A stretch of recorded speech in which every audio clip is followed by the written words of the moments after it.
Cuthbert cooks, welcome back. Eidmubarak, second day of Eid here in the United Arab Emirates in the house down in Al Basha too. So Ramadan has come to an end and now we're into the second day of Eid celebrations that are happening across not only our country but across the whole Islamic world. So everyone's on a bit of a holiday, but we're all still at home staying safe, so I hope you're all safe as well, and I hope you're able to get some time with your families as well, and I hope everyone's safe.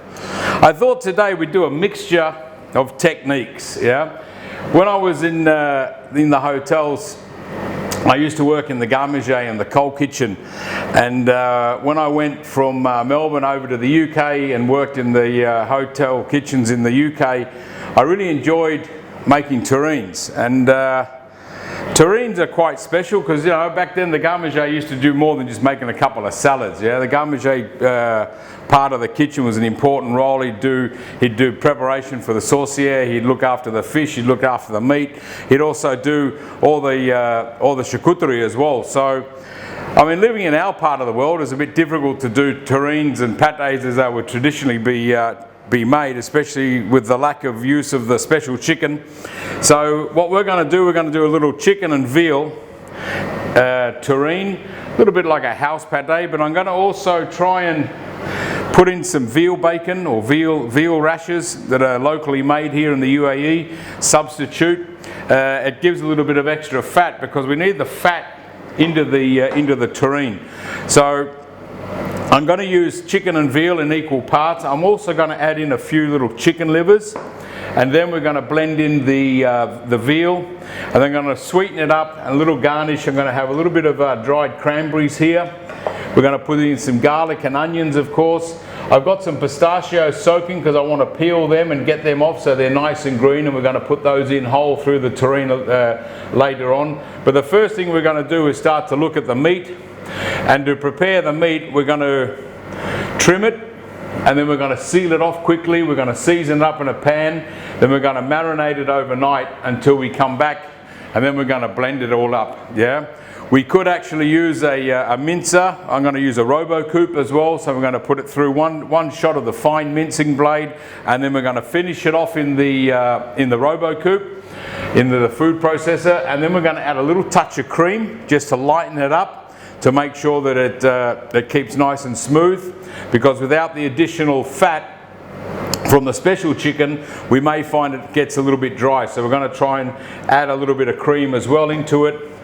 We're going to flavour it with some orange zest, and then the cranberries and pistachios will give a little bit of a nice flavour. So the first thing we do is we take our chicken livers, and I've trimmed these all up already. I've had a look at them. I've got the veins out of them, and I want to get some of the blood out. So what we do there is just a typical old style thing. We're going to macerate them in a little bit of milk, and we're just going to soak them in milk, and this just helps draw out some of the impurities. Some of the blood as well will come out in the milk, and then tomorrow, when we're ready, after we've marinated everything, we're going to add those we're going to strain them off, and we're going to add those into the meat mixture as well. So that's the livers all done. We'll set them aside. We're going to pop them into the fridge, and then we're going to have them nicely soaked in the milk. I was looking for some veal down at the local supermarket. I wanted some veal loin or some something with a bit of fat in it, but couldn't get anything, so it's a bit of lean tenderloin. So what I'm going to do, a little bit similar, just like the beef fillet we did, we're going to trim off the sinew, because we don't want the sinew, because that one just won't go into our terrine well, so we just trim it off. Pretty much the same techniques as we use for the beef fillet. We get the sinew off. Now if there's a little bit of fat left on here, I'm going to leave the fat in, because I want to have that actually into the terrine, and as we mince it, that'll also get absorbed into the farce, into the mixture, and we'll be able to keep that as part of the moistening as well, with that extra little bit of veal fat. So it's a very simple, really not trimming off too much. I've got a couple of bits of sinew I want to cut off here. The rest I'm going to leave because it's a nice little bit of veal fat. This is a milk-fed veal. or from Holland. That's why it's nice, and that's why the colour is so pale. So a milk-fed one, so it's nice and young. So we just trim off that little bit of the chain. Not too much wastage. Remember, young chefs, what we said about the wastage, and we're going to put that aside, and we're going to put that into the braising pan, or into the pan as we seal this off, because we're not going to cook it. We're going to get the meat trimmed up. We're going to cut the chicken breasts up as well, and then what we're going to do, we're just going to seal them off a little bit. It just helps in the cooking process. Yeah, so we're going to cut it up into strips. This is just taking that sinew off the top of the veal fillet. A little bit of an expensive item, agreed. Yeah, to use in a terrine. But as I wanted to really make a terrine for you today, I've said, okay, I'll sacrifice a little bit of extra cash and just do a nice lean piece of veal. Normally we'd want to try and keep veal for a prime cut, like a nice schnitzel or a nice veal fillet. But we will pop it in a terrine today. If we had some topside, would have been great. Would have loved a little bit of topside or cushion of veal as well. So I've just trimmed that lightly, not wasting too much of our meat. Yeah, I want to keep as much on there as possible. So that's our veal. So our veal's done. Pop the trimmings there. We then have our chicken breasts. Now these are already pre-cleaned. If there's any little hard bits, you know, little bits of gristle that sometimes you find on chicken breasts, just have a little poke around with your finger there. Make sure that there's no little bones or little bits of extra gristle. I just move these out of the way so we get a better view. And all I'm going to do now is I'm just going to cut the chicken into strips, big and thick. Yeah. If they're smaller breasts, just cut them in half.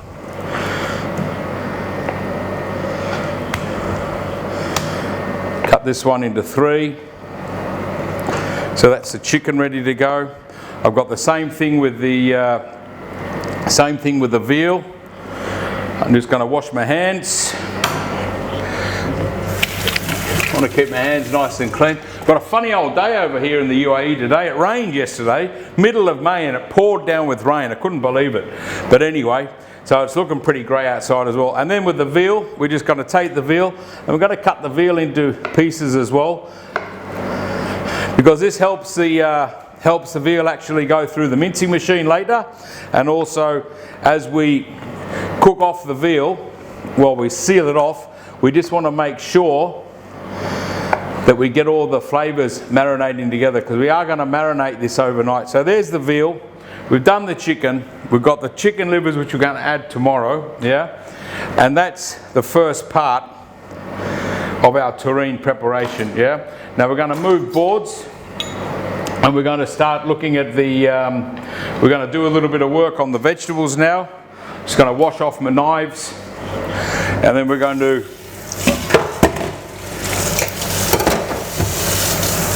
We're going to peel our onions. We're going to slice those up. We've got a little bit of garlic there as well. I've got my sink. I'm just drying my knife off camera. Here I am, back again. So I'll just pop these out of the way. So I've got a little red onion here. Want quite a bit of flavour into the terrine with the onion. So we just slowly peel that off. Pop that in my compost compartment. Just peel our little red onions, all the way from India, these ones. It's quite pungent, yeah, quite a strong flavoured onion as well. So this is going to go into the terrine as well. And then we just slice him up, big thick slices, nice big chunks, because we're going to blend it and we're also going to mince it. Then our good old garlic. I got the overhead fan on, so my garlic skins are flying away everywhere. But I did enjoy working in the Garde Manger. I used to work in the Garde Manger in Melbourne as well, when I was at the Hilton hotels. Then, as I said, went over to the UK, did some time in the UK, in the Hilton hotels at the Gatwick Airport. Worked with a great Garde Manger chef from Austria, a guy called Gerhard Freidwanger. I think that's how you pronounce his name. old Gerhard, he used to have two colours of clogs, white ones and black ones. So we used to wait to see what sort of mood he was in by the colour of his clogs that he'd wear. If he had his white clogs on, we knew everything was good. If he came with the black clogs on, we knew that we were in for it. So we all had to get the heads down and we're all on our best behaviour, or else we'd be getting a roasting from Gerhard. He would always he'd always be a little bit excited if he had his black ones on. One of my mates, Dave, who I worked with in Melbourne, Hilton, also, he was in the Garde Manger. He used to come in as a casual. Dave Richardson, he's back home in Melbourne. We kept in touch all these years, and Dave come over to the UK after I went there as well. Dave's a great bloke. He's back home in Melbourne, and he was one of the ones that sort of encouraged me to get out of Melbourne as well. He said, because he always said that travel's the best thing. So I have Dave to thank as well for inspiring me to get off my bum and go overseas. So we've got garlic. We're going to chop the garlic up. Dave used to work in the Garde Manger part-time. Then when he come over to Gatwick with us, shared a house for a while, and then he used to he worked in the kitchens as well in Gatwick. So we've got our garlic, we've got our onion. We'll pop all this over here. In my pestle and mortar, I've done a little combination of cumin seeds, coriander seeds, white pepper, a little bit of pink peppercorns as well, a bit of black pepper, because I want to try and give this some extra flavour as well especially from the fennel seeds that have gone in there as well.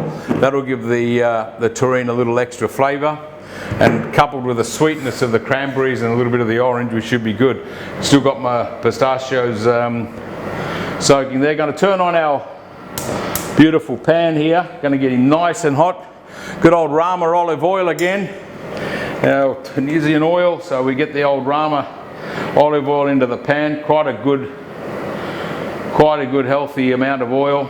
We want to seal nicely off the chicken and the veal. Now remember, we're not going to cook it, we're just going to seal it. So we don't want it overcooking when we actually put it in the oven. Yeah.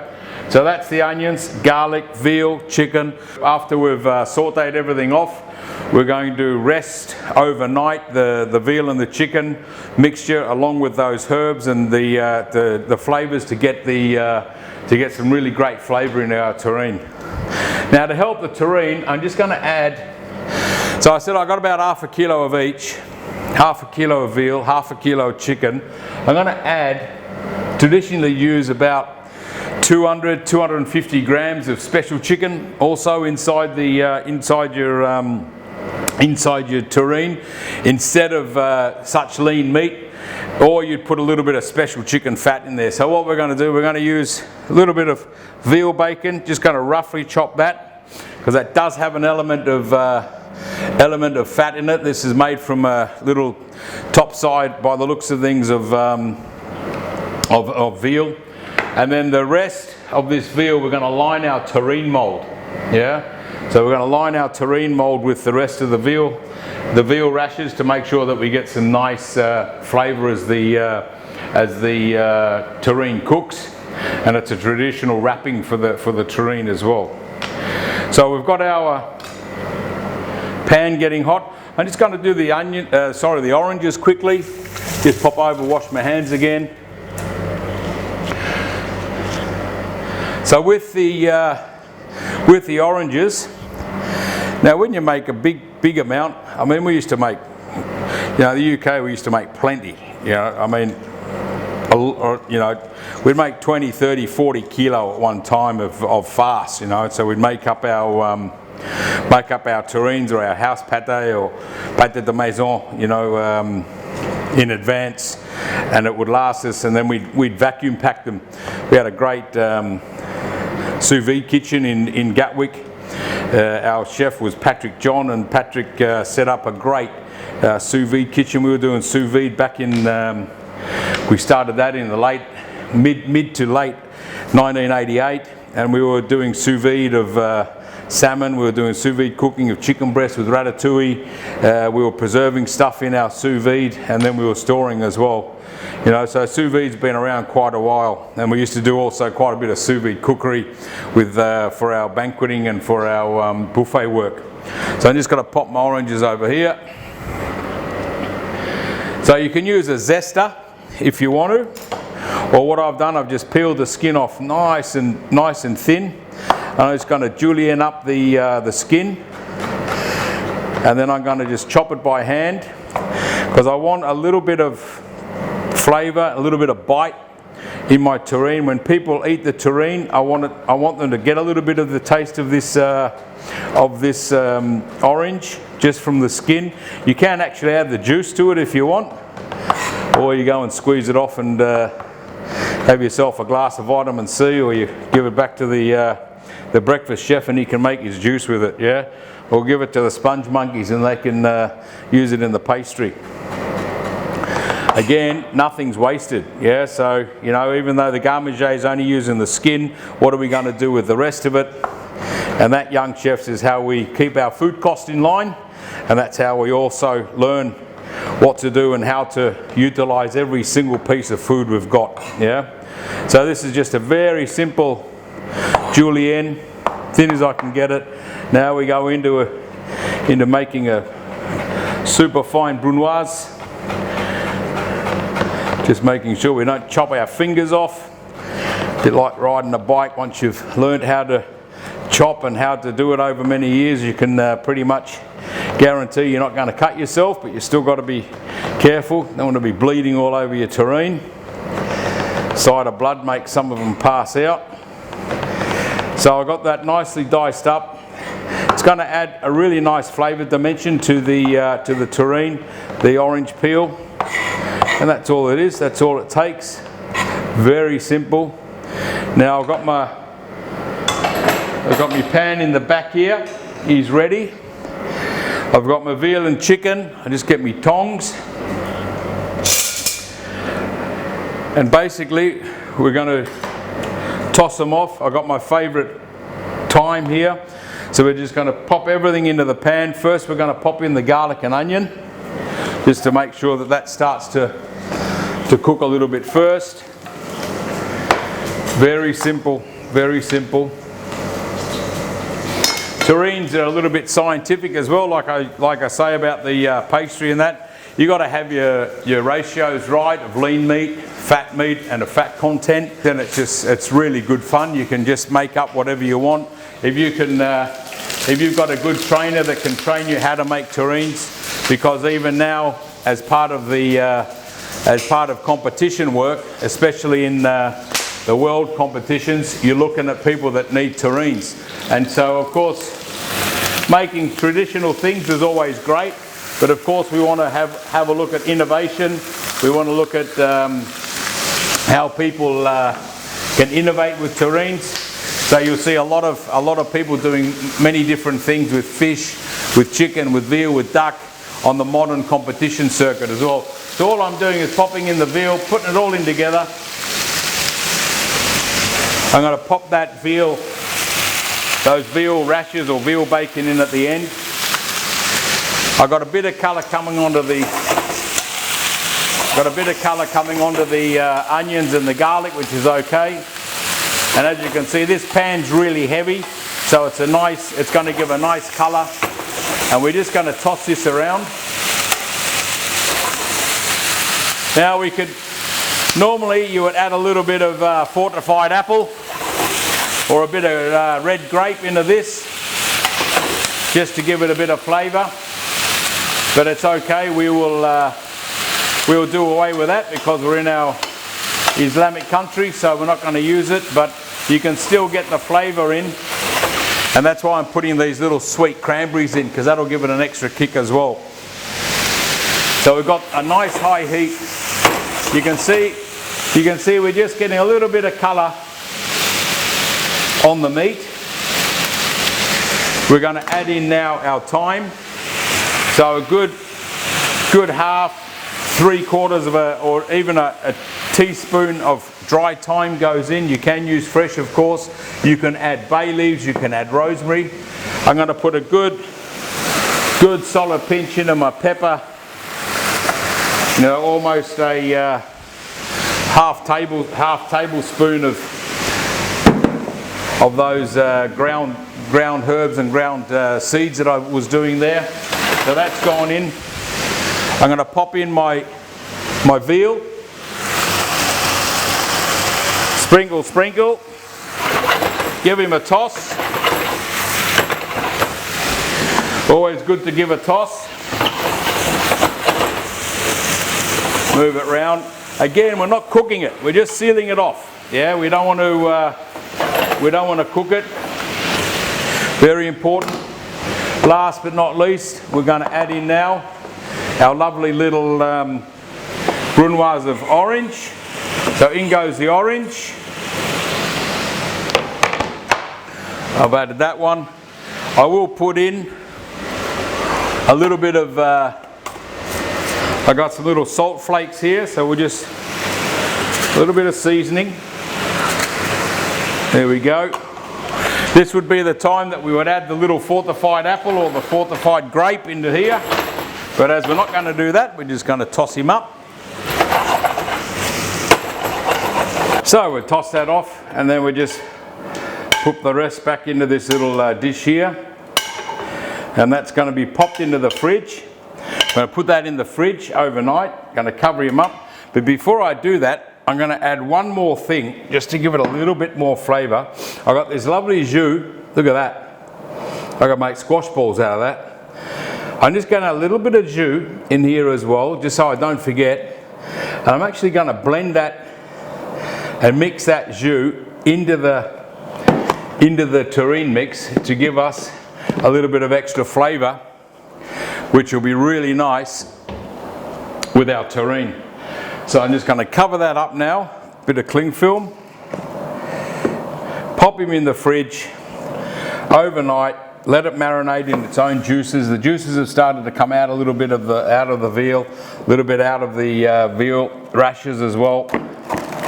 So we're just going to cover that up, and we're going to pop that into our fridge.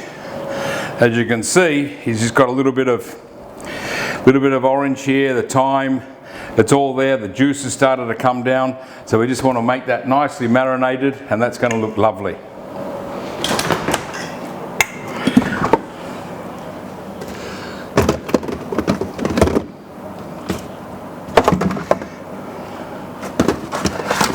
Fridge is nice and full, cameraman code.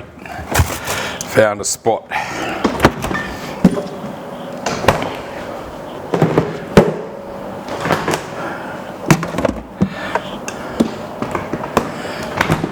Rolling. So then what we do, we finish off our pistachios. So I've got some already out. A little trick here. So they've been soaking in hot water. So we just pop our little pistachios here. Move this out of the way. You know, in the kitchen, young chefs, boring, repetitious jobs, unfortunately, we have to do. Yeah.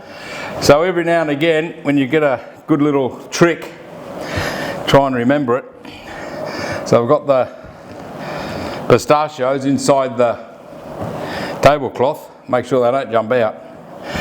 You just run them through the tablecloth. And voila. Helps takes the skin off. Yeah. So then you just pick out the beautiful, how lovely and green these are. Yeah. We're really lucky over in the Middle East. We get beautiful pistachios. You can even get, you know, they're almost fluorescent green when they're peeled. They come out of Iran.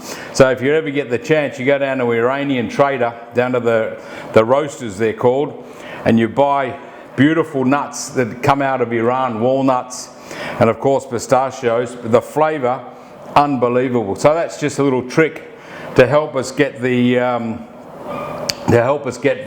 skins off the pistachios. Some of them have still got the skin on. It's okay. That's all right. Gives a bit of colour to your terrine as well. Again, we just rub that through. Get the rest of the skin off these ones. Pick them out. Yeah, the boring, repetitious jobs are always better to do it with another person, so you can have a bit of a chat. I remember when I first went over from Melbourne, I arrived in, I think it was in May, so it was coming into winter. It was coming out of the winter, but it was still freezing cold because it was England. And I remember I was in the Garde Manger and I used to wash the lettuce, yeah. I never washed so much lettuce in my life, but the water was freezing.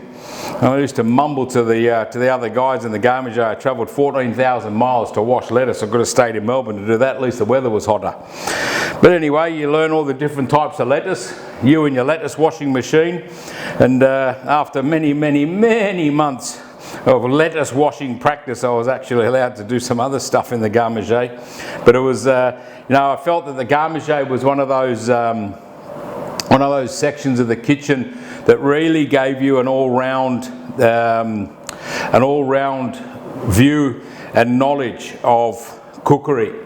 You know, things like this, you know, making terrines, cooking, yeah, not just making salads, but then also making all the dressings, doing buffet work, doing platters, roasting meats. Yeah, as I was saying earlier about sous vide, we used to bring in some frozen Brazilian sirloins, and then we used to cook them for about 8 hours, very slowly in our combi oven. And then we would cook them for about 8 hours, about 80, 85 degrees. And I used to get the stewards to, when the 8 hours was up, 7 to 8 hours, and I'd get the stewards early morning to bring them out, chill them down in a big ice bucket, big bath of ice.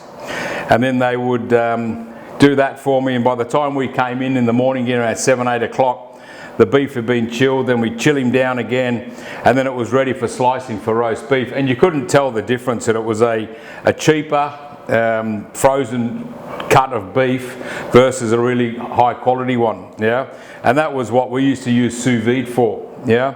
Now sous vide is used for all sorts of things, yeah? But originally it was used, one, for preserving food, but also to help you cook lesser quality joints of meat and that sort of stuff to make it more tender. And plus the use of the sous vide packaging to preserve your food as well, so you're able to do a lot of things in advance.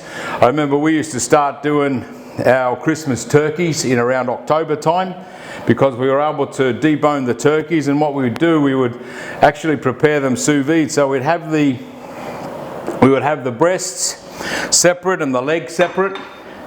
We would get Kev the butch to roll the legs up, tie them up for us, and then we would seal them all off, just seal them again, and then in each vacuum bag we'd put a little bit of jus, a bit like we did with the terrine that's now in the fridge, and then we would pop in rosemary, some thyme, and then we would just vacuum pack them and then deep freeze.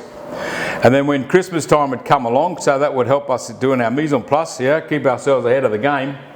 So when we would, when we'd come to do the service, we'd just pull out the amount of breasts and legs that we needed, because we used to pack them up for, I think it was 2 breasts or 4 breasts and to a bag, and 4 legs to a bag. And then we'd cook them sous vide, bring them out, let them rest, yeah, just like roasting. Give them a little finish in the pan with butter and a little bit of garlic and rosemary, just to get some beautiful colour and beautiful extra flavour into them. And then we would slice them off, use the juice from the bag into the jus, and it was a really beautiful Christmas dinner that we used to do over in the UK, but using sous vide, yeah. So sous vide is not just for fancy restaurants, it's also for your banqueting and also for your, you know, for making your life easier in the kitchen. So there's our little pistachios, there's our cranberries, and that's going to be all ready for when we come back and start blending, and then we're going to mix those in at the last minute.